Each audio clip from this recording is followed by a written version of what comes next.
welcome Joe Biden to Orange County. I hope it's okay. I forgot the President, Joe Biden. Joe's good enough. Here and across the country, patients have been paying more and more to get medicines they need to live. Prices have been skyrocketing and families have been hurting. That is no accident. Prices are going up because Big Pharma has been pushing them higher. Corporate executives handcuffed Americans with higher costs using their lobbyists to get a giveaway that said Medicare can't negotiate lower drug prices. The result is that all of us, as patients and as taxpayers, have been getting ripped off. No more. Allowing Medicare to negotiate drug prices is good for patients, good for families, and good for taxpayers. It is good for us as a country. For Americans who've long been suffering from skyrocketing drug prices, the Inflation Reduction Act delivers solutions. We faced a fight. In the 12 months before we passed this landmark bill, Big Pharma spent over $57 million on advertising campaigns to stop it. So far this year, the industry has spent more than $187 million on lobbying. Big Pharma fights tooth and nail to prevent Medicare from negotiating fair prices because it wants to line its pockets with our taxpayer dollars. Congressional Democrats and President Biden said, enough is enough. We stood up to special interests and we put people first. Every single Republican in Washington voted against patients, against families, and against taxpayers. In the Senate, Republican politicians voted to limit how much Americans can save on prescription drugs and to prevent all patients from getting insulin. And House Republican leader Kevin McCarthy has vowed that next term it's his priority to return Big Pharma's unchecked power to charge patients whatever it wants. That is a slap in the face to California families who are grappling with high costs. House Republicans are more interested in pointing fingers about inflation than they are in delivering solutions. Here is the stone-cold truth. Corporate greed worsens health outcomes, rips off taxpayers, and threatens our capitalist economy. Capitalism relies on competition, on price transparency, and on consumer choice. Big Pharma has unfairly crowded out competitors. The industry has inexplicably set ridiculous launch prices and blocked cheaper options. And patients, they have no choice when they need to take these medications to survive. Drug price negotiation restores accountability to this broken market. You can stand with Big Pharma, or you can stand with families. You can stand with drug company executives, or you can stand with taxpayers. You can stand with corporate special interests, or you can stand with capitalism. Let me tell you where I stand. I will always put families first, fight for taxpayers, and work to strengthen our capitalist economy. You have my word.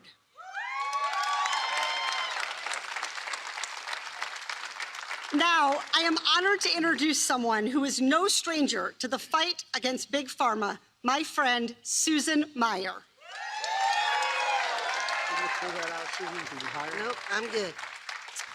Well, good afternoon, everyone. My name, as Congresswoman said, Susan Meyer, and I grew up here in Orange County. I currently work part-time for my local school district. So 6 years ago, I needed to take an early retirement from my job that I loved as a labor relations representative to take care of my mom. She was a widow and lost her husband after 53 years of marriage. She lived alone. One day, my mom asked me to review her bank account as she was having a hard time making ends meet. I saw she was spending an extraordinary amount of money on her prescription medications. She was like many seniors and battled with diabetes, high blood pressure, cholesterol. You know what I'm talking about. We talked about ways to save money. Well, it was hard. She was spending more than she was earning through her small pension and Social Security. Then my mom's health began to deteriorate, and I found myself driving out to her home more often to take care of her. And I just couldn't understand what was going on all of a sudden with her health. Then one day she calls me up, my brilliant mother, right, who comes up with great ideas, and she said, "Susan, you don't have to worry about me anymore. I found a way to cut my prescription cost in half. I found a little gizmo at the CVS, a little plastic gizmo, and I can cut my pills in half. Now I have money for food and I can pay my bills." Oh my gosh, now I suddenly understood why my mother's health was taking a turn for the worst. She was literally taking half of her prescribed medication to save money. That shouldn't happen here in America. Seniors shouldn't have to choose between taking their medication and paying for food or housing.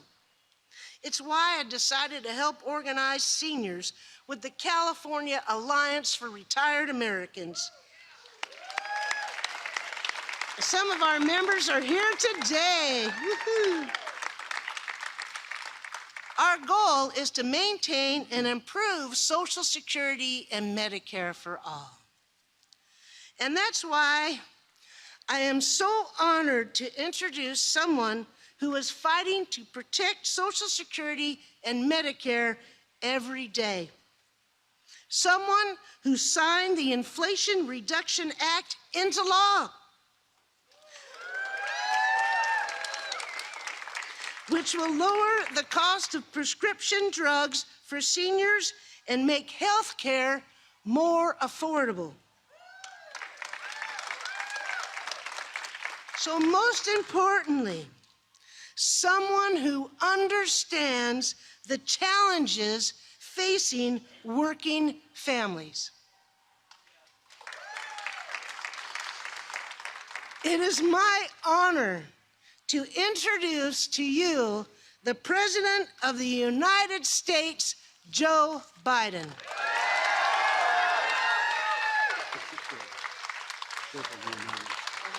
Thank you. Thanks so much. Thank you.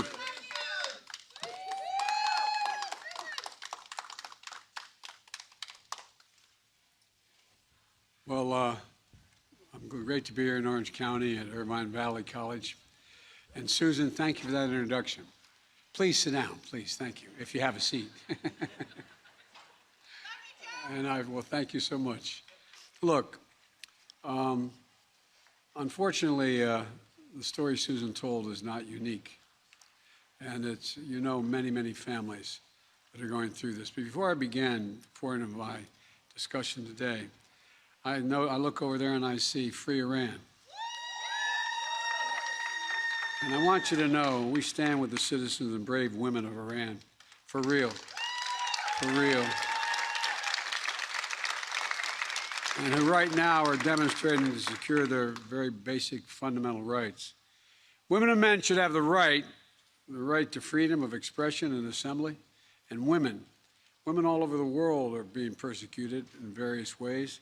But they should be able to wear in God's name what they want to wear. No one should be telling them what to wear. And Iran has to end the violence against its own citizens, simply exercising their fundamental rights. And, Masha Amini's death was, I've been doing foreign policy a long, long time. It stunned me what it awakened in Iran. And it's awakened something that I don't think will be quieted in a long, long time. And so I want to thank you all for speaking out.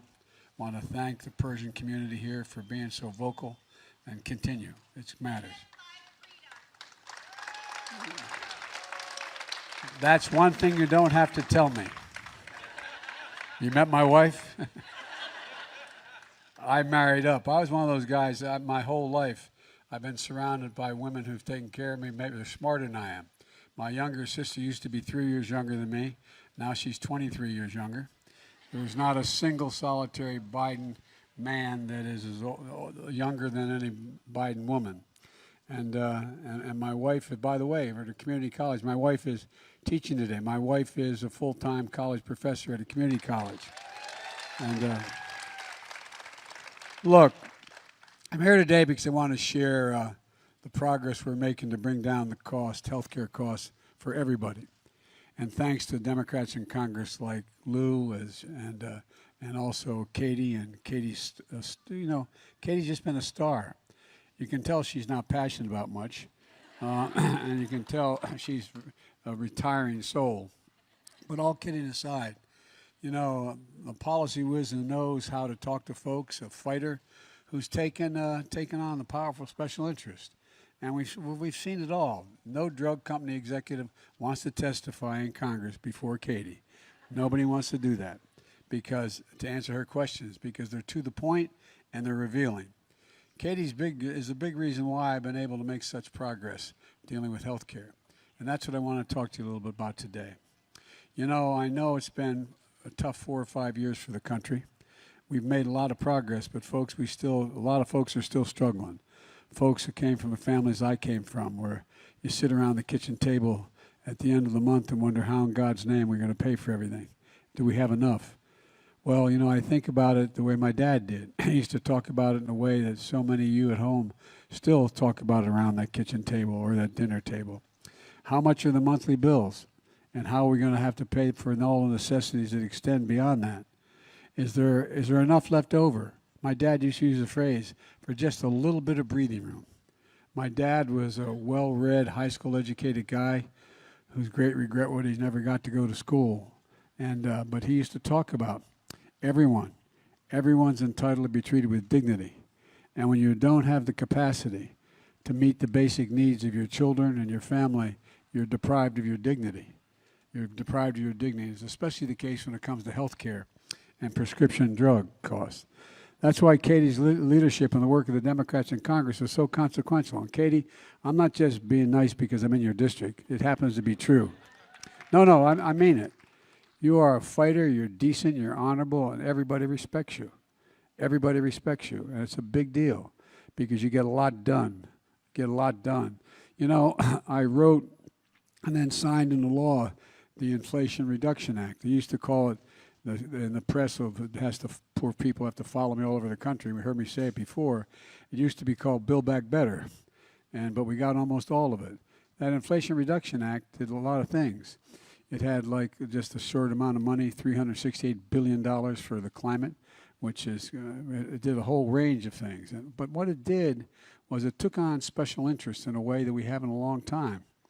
I know I don't look it, but I've been around for a while. And it's one of the most significant laws in our history when it comes to helping families pay their bills at the end of the month. Look, take the prescription drug cost. We pay more for prescription drugs than any nation in the world for the same, not drugs generically, the same exact drug. The cost of that drug by the same company sold in France and the United States is sometimes 25% cheaper, or Canada, or any other place I can name for you. And there's no reason for it because Big Pharma has been just a dominant force. Katie laid out the numbers that they expended. For years, many of us have been trying to fix that problem.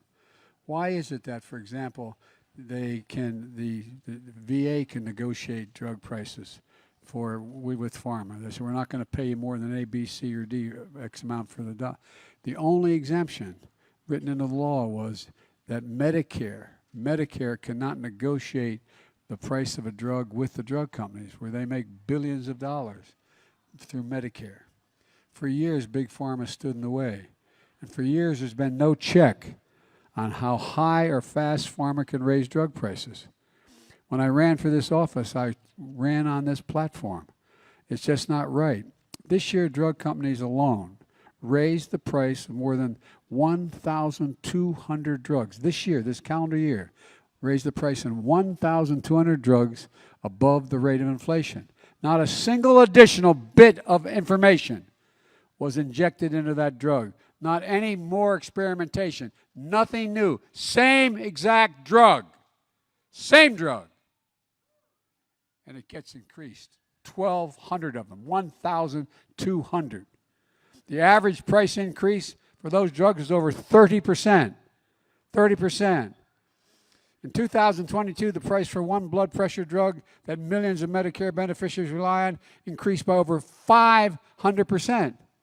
Who in God's name do they think they are? They thought they were impervious. They had so much power. You think I'm joking? We've been trying, a guy like me has been around the Senate a long time, been trying to take them on forever. And they're powerful. And people were afraid to take them on. Another drug used to treat autoimmune conditions increased just this year by $1,000. By $1,000. It's outrageous. But this year the American people won. We took on Big Pharma and we beat them finally. We beat them finally. Now if Big Pharma tries to raise drug prices faster than inflation, they're going to have to write a check to Medicare to cover the difference. Now instead of that money going in the pockets of drug companies, it's going to go into the pockets in the form of lower drug prices in America. There's more money at the end of the month to pay for groceries, to get your car repaired, to buy your grandson a birthday present, whatever it is. The Inflation Reduction Act gives Medicare the power to negotiate lower prescription drug prices. And seniors will see their out-of-pocket costs for drugs capped at $2,000 a year. If you're on Medicare, you cannot be charged more than $2,000 a year, no matter what drugs you get. I'm serious. It's a gigantic change. A gigantic change. My mother had the fortune of having two successful brothers and a sister. I was kind of the guy out, but anyway. But my mom lived with me after my dad died. And she used to sneak up to the drugstore to get her prescriptions because she didn't want us to know she didn't have enough money to pay for it. She wouldn't tell us. I'm not joking. I'm not joking. She didn't want anybody to know she did not have the money to pay for it.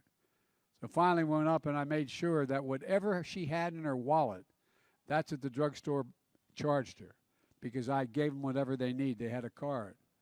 My generic point is think of all the mothers and fathers out there like your mom was. All of them. Their pride is in the stake it well. These are the same people who taught us to stand up, don't complain, never explain in my house. Well, folks, whether it's expensive drugs, another drug they need to survive, we're talking about drugs that cost $9,000, $10,000, and $14,000 a year, particularly cancer drugs. The Inflation Reduction Act caps that cost and caps the cost of insulin. How many of you know someone, and maybe many of you, that need that insulin for diabetes? Well, go know how much it costs for them to make that insulin and package it? $10 dollars. $10 total. They're charging up to $400 to $1,000 depending on where you live for that drug. I was in Virginia about 4 or 5 months ago and doing a town hall, and a woman stood up and she started to cry. She said, "My 2 kids have diabetes, and we have to cut the pills in half. We have to share the insulin. Excuse me. We have to share it." She said, imagine being a parent, not having enough insurance, not being able to afford it, and looking at your son or daughter and knowing if they don't get that insulin, they could literally permanently be scarred and or die. What does that do to people? What's it do? Folks, the Inflation Reduction Act caps the cost of insulin as $35 a month instead of $400 a month. Now, what Katie didn't tell you, she got in the House passed, it applied to everyone, not just to Medicare patients. Well, the Senate, they kicked out they kicked out coverage for non-Medicare patients. So there's 200,000 kids out there that you have to pay a hell of a lot for their diabetes insulin. Folks, look, as I said, it costs $10 to make. The drug companies charge more than 30 times that. And then again, imagine being that parent, not having the money. What do you do? What do you do? Just imagine. Well, you're going to keep fighting for lower drug costs, saving insulin for children and families as well, because if we keep the House and Senate this time, we are going to make sure it applies to everybody in the country. Guaranteed. Because the Inflation Reduction Act, seniors on Part D Medicare will also be able to get their recommended vaccines like shingles vaccines for free, no copay. And tomorrow will mark the beginning of Medicaid's open enrollment period. So when seniors pick plans for next year, they'll be able to take advantage of the progress we made. But that's not all. For years, the fee you pay for Medicare to cover your visits to your doctor's office have gone up. Now, for the first time in more than a decade, the fees are going to go down. And yesterday, we announced that Social Security benefits are going to be going up an average of $140 a month starting next month.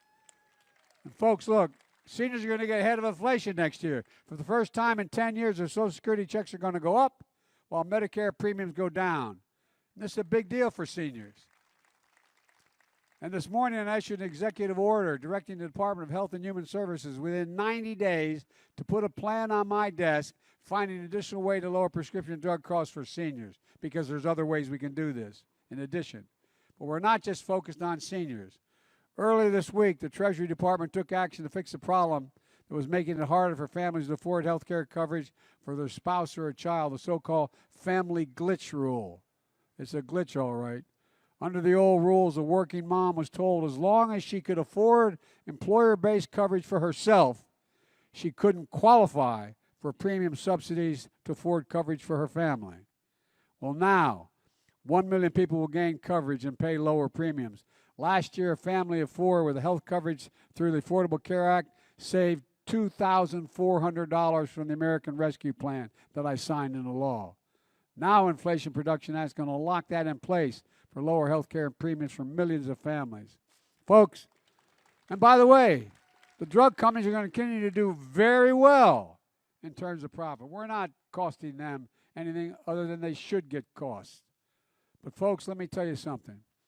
Every single Democrat, as in fact Katie spoke about, every single one voted for Inflation Reduction Act. Not a single solitary Republican in both the House of Representatives and the United States Senate voted for it. Every single one voted against it. Every single one. Not only that, now congressional Republicans are telling us their number one priority is to repeal, if they win back the House and Senate, repeal the Inflation Reduction Act. That includes things I'm not even talking about today, including the environment. But let's be crystal clear about what that means. If Republicans in Congress have their way, it's going to mean the power we just gave Medicare to negotiate lower prescription drug prices and other costs over time goes away, gone. The $2,000 cap on prescription drugs goes away, gone. The $35 a month cap on insulin for Medicare is gone. Savings from health care premiums we just got for millions of Americans, gone. And of course, it's not the Inflation Reduction Act they want to get rid of. They're still determined to get rid of the Affordable Care Act.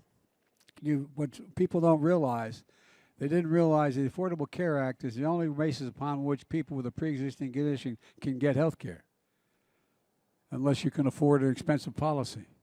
If Republicans have their way, that's gone as well.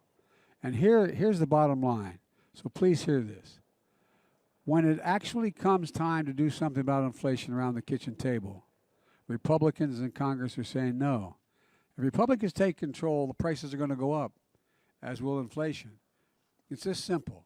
Sadly, they go even further. Already a vast majority of the House Republicans have signed on to a Republican budget that's going to cut, hear me now, cut Medicare and Social Security. Cut it. Rick Scott, the senator from Florida, he's the head of the program to elect Republican senators. He has proposed a plan to put Social Security and Medicare in the chopping block every 5 years. If you don't vote for it again, it goes away. That means every 5 years, Congress will vote to cut, reduce, or completely eliminate Social Security and Medicare. And then there's Ron Johnson, a senator from Wisconsin. He thinks every 4 years, this is the God's truth. Did we have the pamphlets out here, that their pamphlets? Take a look at it. Their words, not mine. He thinks every 5 years is too long to wait. So he wants Social Security and Medicare to be in the chopping block every single solitary year. If Congress doesn't vote to keep it, it goes away. It goes away. Not just Social Security and Medicare. He wants to put veterans' benefits and everything else in the federal budget at risk. Folks, let me close with this. Over the last few years, we've faced some of the most difficult challenges in our history. But we're making real progress. We got a long way to go. But we're making real progress helping folks get a little more breathing room. Despite the opposition from some of the most powerful special interests in the nation, we're lowering health care costs and strengthening Medicare. And we're fighting for folks who need our help. It's one of the reasons why I'm so optimistic about America's future. We just have to remember who in God's name we are. This is the United States of America. No. Not a joke. Look, there's not ever been a damn thing we can't do when we've set our mind to it. Name me something we've ever tried to... You're smiling, but name me one. Name me one thing we've ever tried to accomplish that when we did it together, we haven't been able to do it. There's nothing beyond our capacity. And that's the God's truth. Think about it. And the American public over the last 5 years has begun to lose hope that it's within our power to do almost anything. But we really can. But we've got to stick together. And I don't care whether you're a Democrat or Republican or an independent. The idea that people can charge 30, 40, 50, 60 times what it costs to make a drug, it just makes no sense when there's no alternative. It's not like you raise the price on a Chevy 10 times, you still can't go buy a Ford. I'm not joking. Well, there's no options. So, folks, I want to thank Katie for her incredible work, and I mean it. She is incredible in what she does. I mean it, Katie. And I want to say to all of you, God bless you all, and may God protect our troops. Thank you.